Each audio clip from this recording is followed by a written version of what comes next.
জয় Hind. Indigo airlines আর আমাদের যে domestic aeroplane system crash, যেখানে এই পর্যন্ত 2000-এরও ওপরে প্লেন শাটডাউন করে দেওয়া হয়েছে, তাদের যে শিডিউল ক্যান্সেল করে দেওয়া হয়েছে, আর সেটাকে নিয়ে যে প্যাসেঞ্জার কেওস, অশান্তি, ঝামেলা, চিৎকার চেঁচামেচি ক্রিয়েট হয়েছে, এর পেছনে যে কেওসটা তৈরি হয়েছিল তার জন্য আমাদের কোর্টের রায়, সেই কোর্টের রায়ের উপর ভিত্তি করে ডিজিসিএ এফডিটিএল রুল নিয়ে এসেছিল।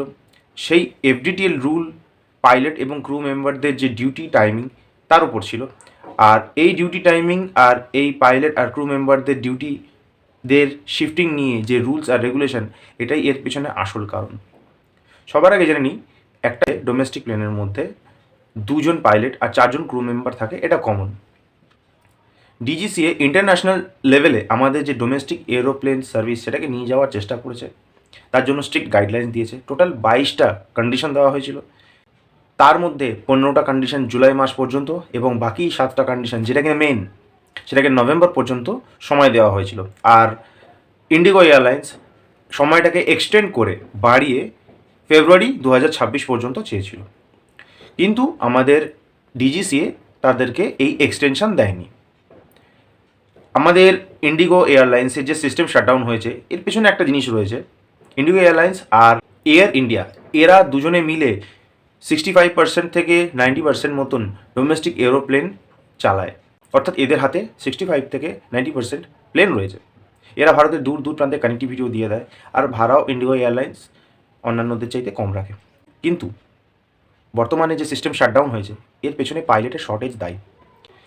একটা রোস্টার, অর্থাৎ পাইলট এক সপ্তাহে যে ডিউটি করে তাকে একটা রোস্টার বলা হয়। একটা রোস্টারে একটা পাইলটকে দুটো বেশি নাইট শিফটিং দেওয়া যাবে না।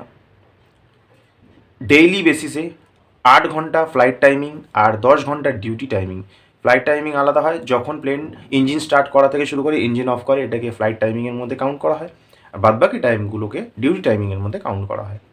তো ফ্লাইট টাইমিংকে কমিয়ে আর ডিউটি টাইমিংকে লিমিটেড করে, আর উইকলি হলিডেজের মধ্যে 2 দিন ম্যান্ডেটরি, 2 দিন বাধ্যতামূলক ছুটি, আর মেডিকেল সিক লিভকে যে ম্যান্ডেটরি ছুটি তার সাথে ক্রস অ্যাডজাস্ট করা যাবে না, এই ধরনের যে শিডিউল দিয়ে দেয় বিভিন্ন এয়ারলাইন্সকে, এতে একটা জিনিস, একটা সিচুয়েশন দাঁড়িয়ে যায়।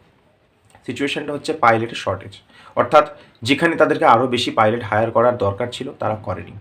এখানে পাইলট অ্যাসোসিয়েশন পাইলটদের সকলের মানসিক শারীরিক স্বাস্থ্যের দিকে চিন্তাভাবনা করে এই দাবিগুলোকে রেখেছিল তো বটে, কিন্তু গ্রাউন্ড লেভেলে রিসার্চ না করে, গ্রাউন্ড লেভেলকে না বুঝে উপর থেকে যে কন্ডিশন বা যে অর্ডারগুলোকে পাস করে দেওয়া হয়, সেটা অনেক সময় সিচুয়েশনের সাথে ম্যাচ খায় না, তখনই হয় পাবলিক কেউস। ইন্ডিয়াতে মনোপলি আজকের ডেটে, আজকের দিনে ভয়ঙ্করভাবে কাজ করছে। মনোপলি কী জিনিস সবার আগে বুঝতে হবে। একটা ফিল্ডে যখন কোনো কোম্পানি নামে, তখন সে নানান রকম অফার দিয়ে কাস্টমারকে গ্র্যাব করে নেয়, আর কাস্টমার যখন তার কাছে চলে আসে, তারপর সে শুরু করে তার আসল খেলা। নাম উল্লেখ না করেও এমন বহু কোম্পানির উদাহরণ দেওয়া যায়, যারা প্রথমে ফ্রি অফার দিয়ে মাসকে মাস কাস্টমারদেরকে নিজের দিকে টানে, তারপর যখন অন্যান্য কম্পিটিশন সরে যায়, সেখান থেকে তারা শুরু করে নিজেদের আসল খেলা। ইন্ডিয়াতে সমস্ত ফিল্ডে মনোপলি কাজ করে। এয়ারলাইন্সের ক্ষেত্রে ইন্ডিগো এয়ারলাইন্স আর এয়ার ইন্ডিয়া, এটা তো মেজর, এছাড়াও আরও অন্যান্য এয়ারলাইন্স রয়েছে। ঠিক সেরকমভাবে পোর্টের ক্ষেত্রে আদানি আর জিএমআর, জেএসডাব্লিউ, এরা যত বড় বড় এয়ারপোর্ট, বন্দরগাহ, সেটাকে নিজেদের কন্ট্রোলে রাখে। আজ বাদে কাল তারা যদি কোনো ধরনের গভর্নমেন্টের দেওয়া শিডিউলে অস্বীকার করতে চায় এবং তারা যদি পরোক্ষভাবে স্ট্রাইক ডেকে দেয়, তো আমাদের ইন্ডিয়া গভর্নমেন্টও সেখানে কিছু করতে পারবে না। আজকে আমরা বিভিন্ন বিদেশি পরিষেবা ব্যবহার করি, তার মধ্যে সবার উপরে রয়েছে গুগল। গুগলের আন্ডারে ইউটিউব আসছে, গুগলের আন্ডারে ফেসবুক আসছে, গুগলের আন্ডারে সমস্ত পরিষেবা আসছে। আমি আগের একটা ভিডিওতে বলেছিলাম যে সোশ্যাল মিডিয়া বিদেশি হলে সেটা আজ বাদে কাল নির্ভরযোগ্য নাও থাকতে পারে। যে দেশের সোশ্যাল মিডিয়া আমরা ব্যবহার করছি, সে দেশ আমাদের সাথে কমপ্লাই নাও করতে পারে। দেন আমাদের কাছে কী অপশান থাকবে? আজকে ডেটে যে আমরা ফোন কোম্পানিগুলোকে ইউজ করি, তার মধ্যে ইন্ডিয়াতে জিও, এয়ারটেল, ভোডাফোন আর বিএসএনএল ছাড়া মার্কেটে আর কোনো কম্পিটিশন নেই। তাই জন্য তারা তাদের যে প্রাইস, সেটাকে যখন যেরকম মর্জি বাড়িয়ে যায়। অনলাইনে খাবার আনানো বা কোনো প্রোডাক্ট আনানোর ক্ষেত্রে আমরা জোম্যাটো, সুইগি, এই ধরনের কোম্পানিগুলোকে ব্যবহার করি। আজ বাদে কাল তারা যদি কোনো রকমের সিচুয়েশন ক্রিয়েট করে দেয়, তো আমরা বাধ্য হব তাদেরকে ইউজ করতে। মনোপলি জিনিসটা বহুত খারাপ, মনোপলি জিনিসটা খুব খারাপ। কম্পিটিশন থাকা দরকার, আর এই কম্পিটিশন আছে কি নেই এটা দেখার দায়িত্ব কম্পিটিশন কাউন্সিল অফ ইন্ডিয়ার। তাদেরকে বোঝা দরকার যে মার্কেটে কম্পিটিশন বেঁচে থাকার জন্য সমস্ত কোম্পানিকে গভর্নমেন্ট সাবসিডি দেওয়া দরকার, গভর্নমেন্টের বিভিন্ন অফার দেওয়া দরকার, যাতে তারা এগিয়ে আসে, নির্ভয়ে বিজনেস করতে পারে এবং মার্কেটে একটা হেলদি কম্পিটিশন তৈরি হয়, যেটাতে কাস্টমাররা বেনিফিট পাবে। তো ওভারঅল আমার এই ভিডিওটার মধ্যে মূল বক্তব্য এটাই ছিল কি মনোপলি ইন্ডিয়াকে ধীরে ধীরে গ্রাস করছে। প্রাইভেটাইজেশন ছাড়া ডেভেলপমেন্ট সম্ভব না, এটা আমিও জানি, আর এই ভিডিওটা দেখার সময় তুমিও জানো। কিন্তু প্রাইভেটাইজেশন যখন গভর্নমেন্টের হাতের বাইরে চলে যায় তখন সেটা দেশের জন্য ভালো নয়।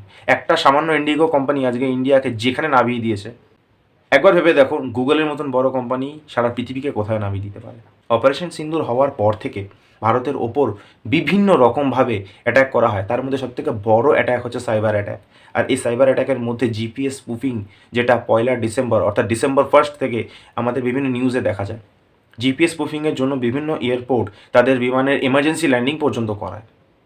আর এই জিপিএস স্পুফিং এই ইন্ডিগোর ঘটনার সাথে কানেক্টেড কিনা সেটা সময়ের সাথে সাথে সামনে চলে আসবে। আর like, share and subscribe for next videos. জয় হিন্দ, জয় ভারত।